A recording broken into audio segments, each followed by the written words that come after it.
हरियाणा के पलवल जिले के चांदहट थाना क्षेत्र के अंतर्गत एक 35 वर्षीय व्यक्ति के सिर पर ईंटों से हमला कर हत्या कर दी गई है। पुलिस ने मामले में शिकायत के आधार पर हत्या का केस दर्ज कर लिया है। पलवल के नागरिक अस्पताल में गांव चांदहट निवासी तुलसीराम ने बतलाया कि उसका भतीजा सूरजपाल वर्दी सिलाई का काम करता है और रोजाना की तरह वह कल सुबह गांव से अपनी ड्यूटी करने के लिए पलवल गया हुआ था, जो कि ड्यूटी के दौरान वापस जब घर लौट रहा था तो आज सुबह उन्हें सूचना मिली कि सूरजपाल का शव गांव पेलक के खेतों में पड़ा हुआ है। सूचना के बाद मौके पर पुलिस पहुंची और पीड़ित ने बताया कि उसके भतीजे सूरजपाल के सिर पर ईंटों से हमला कर हत्या की गई है और उन्हें पूरा शक है कि इस हत्या की वारदात को गांव बसंतगढ़ के युवकों द्वारा की गई है। वहीं चांदहट थाना प्रभारी कैलाश चंद बड़ाना का कहना है कि आज उन्हें सूचना मिली थी कि गांव चांदहट निवासी सूरजपाल नाम के व्यक्ति की अज्ञात युवकों ने हत्या कर दी है, गांव पेलक के खेतों में डाल दिया। सूचना मिलने के बाद टीम के साथ मौके पर पहुंचे और शव को कब्जे में लेकर पोस्टमार्टम के लिए पलवल के नागरिक अस्पताल भिजवा दिया गया। पुलिस ने मामले की शिकायत के आधार पर हत्या का केस दर्ज करके आगामी कार्रवाई शुरू कर दी है।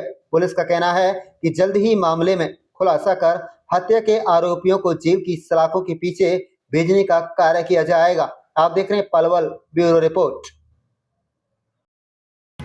ये मॉर्निंग में इन्फॉर्मेशन मिली थी कि सूरजपाल नाम का लड़का चांट गांव का रहने वाला है, जो कि वर्दी सिलाई का काम करता है। उसकी अननोन लोगों ने सुबह उसकी हत्या करके पेलक के खेतों में उसको डाल दिया गया था। तब हम मौके पर पहुंचे, हमने डेड बॉडी को कब्जे में ले लिया और उसकी पोस्टमार्टम करवा रहे हैं और हत्या का मुकदमा दर्ज कर रहे हैं। तो सर परिजनों के आरोप लगाए? अभी तक परिजनों ने कोई स्टेटमेंट दी नहीं है, हम उसकी वेट कर रहे हैं। जैसे स्टेटमेंट देंगे FIR दर्ज करेंगे। तो सर क्या मतलब कहाँ से जा रहा था, कैसे हत्या की गई कुछ? इसके बारे में तो कोई क्लू नहीं पता चला है। ये रात को जो है सूरजपाल घर पे नहीं था और जैसे ही हमारे पास कोई क्लू आता है हम आपसे शेयर करें। यही होता है कि ये कोई ब्लंट चोट से इसकी डेथ हुई है, बट जो साइंटिफिक जो फैक्ट्स आएंगे वो पोस्टमार्टम के बाद में इसकी डेथ कैसे हुई है। मैं गांव चांद से ही बासिंदा हूं।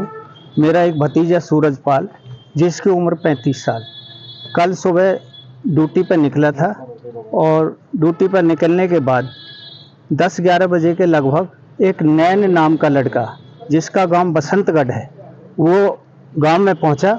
एक भाई सूरजपाल कहाँ है?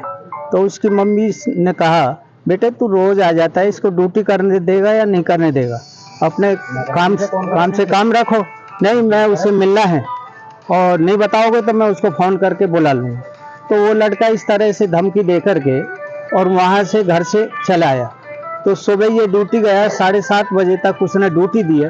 ड्यूटी देने के बाद अब हमें डाउट है कि जो लड़का हमारे घर पे जा कर के ये कह रहा है कि भाई हम उससे बात करेंगे, उसको मैं बुला लूँगा, तो हमें उसका भी डाउट है। उसके डाउट के साथ साथ और लोगों का भी, अन्य लोगों का भी साथ है उसमें, अकेले का काम नहीं है।